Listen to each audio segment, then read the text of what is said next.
water diffusion. So let me move on to these other techniques then that try and estimate a more continuous approximation to the fibre orientation distribution function. And let's start with diffusion spectrum imaging. So this relies on a basic assumption that the signal, calling it A here, is the Fourier transform of this scatter pattern, which I'm calling P. Q here, the wave vector, encodes the strength and orientation of the diffusion weighting gradient, so this is something that we can vary.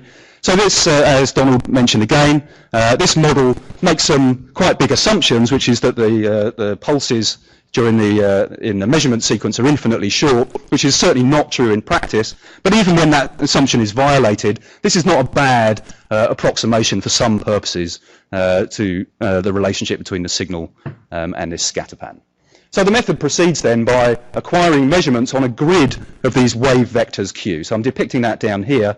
Basically, to do that, we have to vary the gradient orientation to pick out the direction of each sample from the origin here, and vary the B value or the gradient strength to control how far away from the origin we are. So we pick a load of combinations that samples this Q space on a grid of locations. And with that grid of locations, we can use a fast Fourier transform algorithm to invert this Fourier transform, which then gives us a similar grid, but now samples of this scatter pattern P. Now that three-dimensional grid of samples of that is not directly useful in its own right for estimating fibre orientations, so a subsequent step then projects those that three-dimensional grid of samples to a function of a sphere just by summing, interpolating and summing along lines through the origin. So that outputs a function of the sphere called the diffusion ODF, that's distinct from the fibre ODF, but that has a similar structure to the fibre ODF. The distinction is that the diffusion ODF captures the amount of, the direction of moving particles, whereas the fibre ODF is the directions of the fibres themselves. So they're different things. But because particles move furthest along in the fibre directions, broadly they have the same kind of structure. So we can use it as an approximation to the fibre ODF. Stuck. There we go. Okay, so here's just some example output from the technique that shows it does something sensible. Again, so here's a well-known fibre crossing at the pons, some vertical corticospinal tracts intersect some transpontine fibres running left-right. Again, get a mess from DTI, but these glyphs show these diffusion ODFs, and we can see nicely that we pick out the vertical orientation and the left-right orientation in the peaks of that function. Common criticism of diffusion spectrum imaging is that it requires very long acquisition times. So this slide is giving insight into why that's the case by comparing this grid sampling to the probably more familiar spherical sampling that's very common for DTI.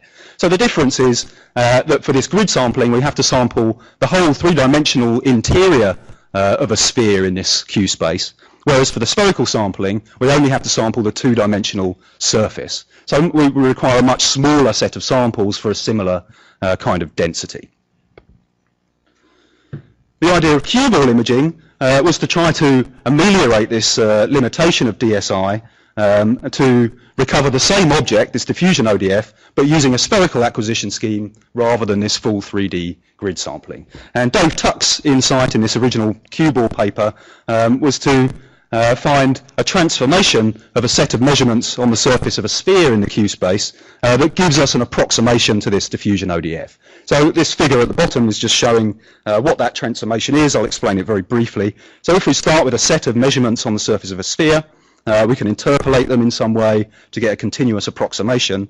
Then the estimate of the diffusion ODF in one particular direction comes by just summing the signal around an equator perpendicular to the direction that we're getting the estimate in.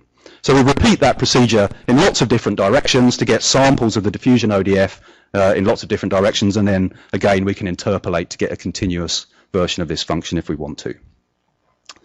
So Dave showed in his original papers on this that the diffusion ODF we reconstruct using this cue ball procedure actually matches quite well the diffusion ODFs we get from the full DSI procedure.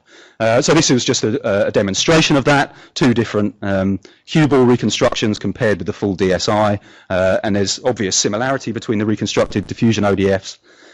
He used some very nice data to do this, and actually in practice we do see some differences between these reconstructions. The diffusion ODFs from cue ball tend to be kind of smoother and contain a bit less information than those from the full DSI. But certainly they can reveal the orientations of at least very obvious crossing fibres. So let me just emphasize the difference between this diffusion ODF that we get from DSI and cue ball and the fibre ODF, which is really the target for doing tractography. Qualitatively from this slide we can see immediately that the obvious difference is that the diffusion ODF is a much fatter function than the fibre ODF. So take this very idealized example here. All the fibres are perfectly parallel, perfectly straight, so all pointing in the same direction. So that means the fibre ODF is basically a delta function. Everything's pointing in one direction, so the amount of fibres pointing in any other direction is 0. But even for this idealized fibre ODF, the diffusion ODF is still quite a big fat function. The reason being that, of course, this measures the amount of water moving in each direction. And even in this kind of configuration, water can weave in and out of the fibres and move in perpendicular directions. The fibres have width, so they can move across. So this function is not 0 in the perpendicular directions. So even though the peak is in the right direction, actually these functions are quite different things. And because they're much fatter functions, sometimes they can't contain the level of angular structure that the true